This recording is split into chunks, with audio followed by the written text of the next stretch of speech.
Здравствуйте.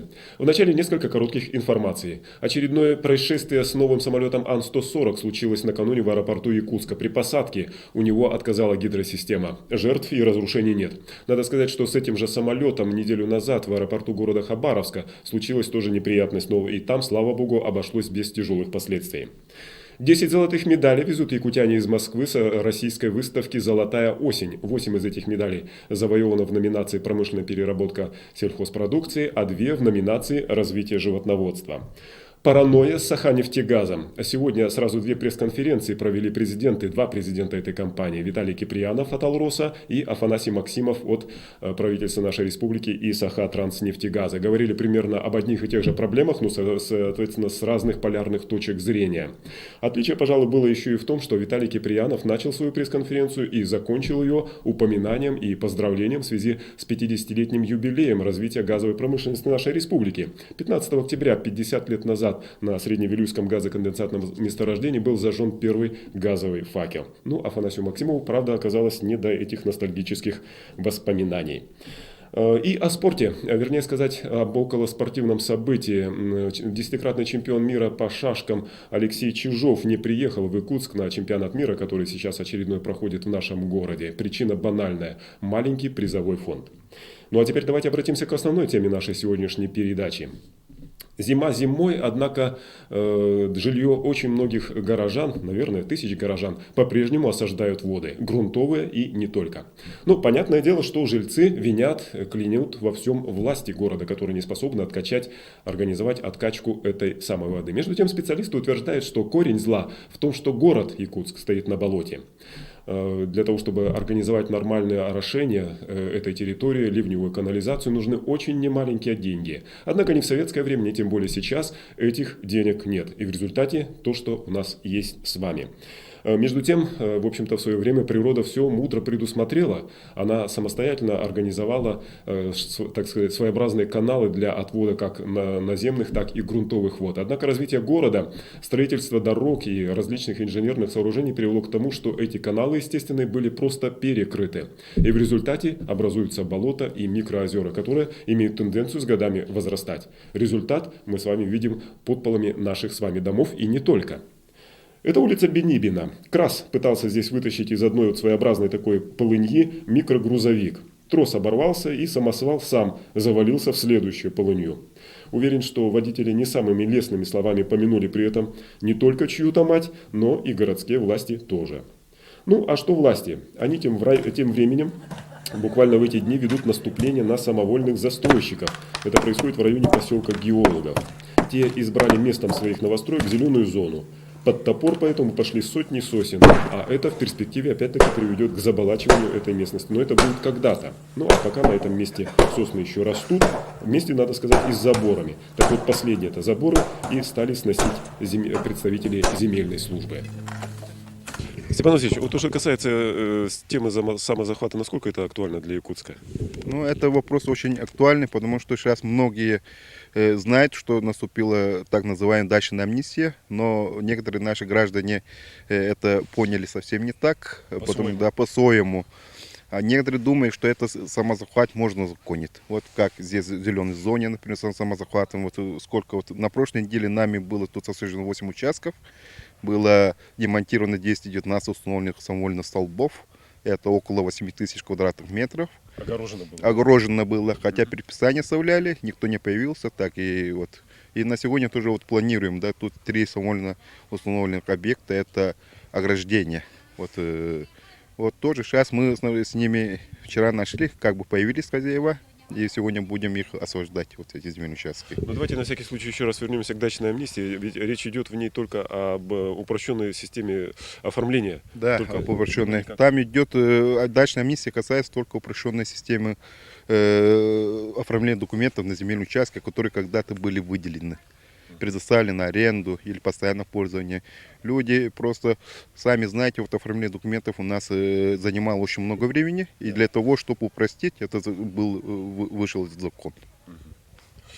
Вот то, что касается вот этой акции, непосредственно связанной с освобождением самозахваченных земель. Вот вы убрали забор, а какая-то еще ответственность может быть преследоваться вот в отношении хозяев? Ну, если вот сегодня, которых мы убираем, да, на них не будет, потому что если они уберут, как бы это, да, Сами. они административную уже ответственность понесут, Так. но кого мы не установили, вот у нас, например, в зеленой зоне на троих уже у нас через предохранную прокуратуру уже подано в суд материалы по 3 участкам. Это потому что там есть уже дома построены, вот, да, на них поданы.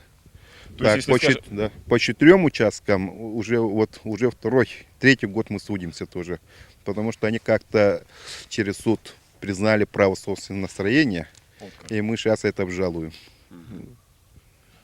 Ну, то есть, на самом деле, это такой достаточно трудоемкий процесс, и главное, наверное, Это, нервов да, сколько. время занимает. И да. нервов и у вас, но самое-то главное, Да. что у тех владельцев, и Да. надо подумать, что Ну, насколько это оправдано, да? Да.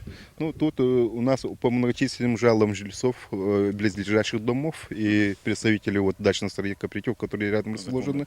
Да. В прошлом году, 22 июля 2005 года, вышло распоряжение заместителя мэра города Якутска о защите и воспроизводстве городских лесов, расположенных в черте города Якутска, согласно которому вот эта зеленая зона должна использоваться только для отдыха горожан, а не для строительства. Тут вообще наложен запрет на отвод земельных участков.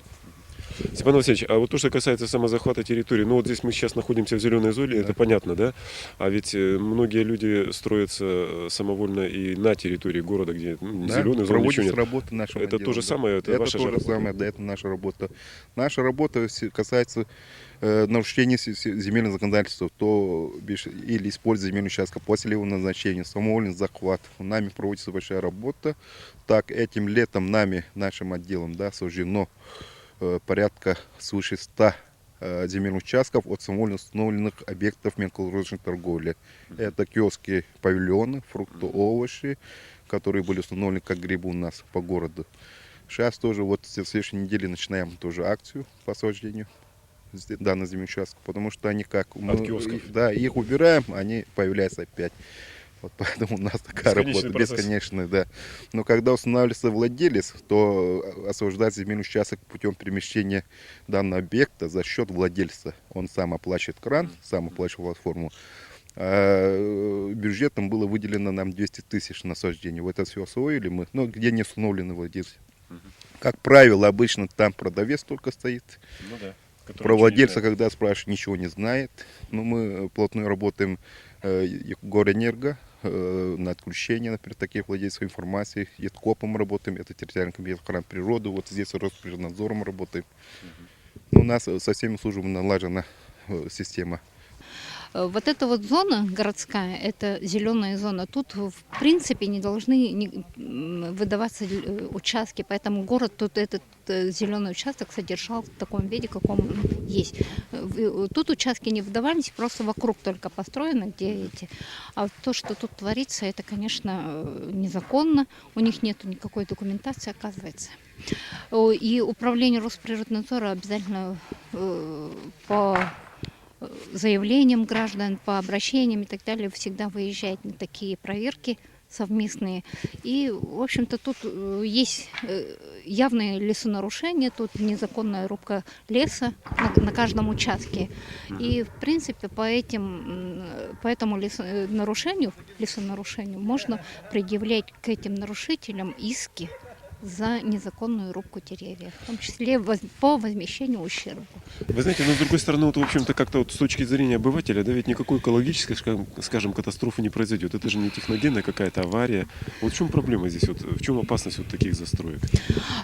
Опасность таких застроек в том, что этот процесс может идти вокруг города по зеленой зоне, как большой ком. Вот. Ну то есть Это, бесконечно. да, То есть, это в конце концов, всё бесконечно. вырубит. Таким образом тут грозит городу, что город лишится вот таких легких.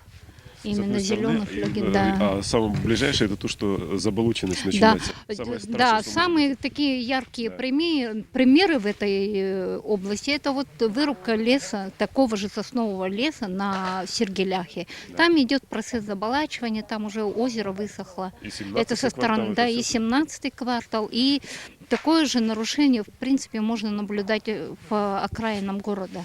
Это вот Подтопление нарушение. это обязательно разрушение Да, дорог. да, это вообще зданий, нарушение всего, всё, что дорог, хочешь. это То есть нарушение перспективы очень общего негативные. экологического состояния вообще города. К этой теме заболачиванию города мы с вами еще не раз вернемся в нашей передаче. И не только из-за последствий вот того самого невероятного ливня в конце августа месяца. Природа природой, потепление климата потеплением климата. Но и власти все-таки должны что-то делать для того, чтобы предотвращать вот то самое заболачивание. Что можно сделать именно сейчас, я имею в виду буквально сейчас зима, когда еще можно проводить какие-то земляные работы, а не ждать того самого момента, когда в буквальном смысле слова грянет гром. Что можно и что нужно сделать в это время. Об этом мы вернемся к этой теме, мы вернемся в одной из наших самых ближайших передач. Ну а на сегодня все. До свидания.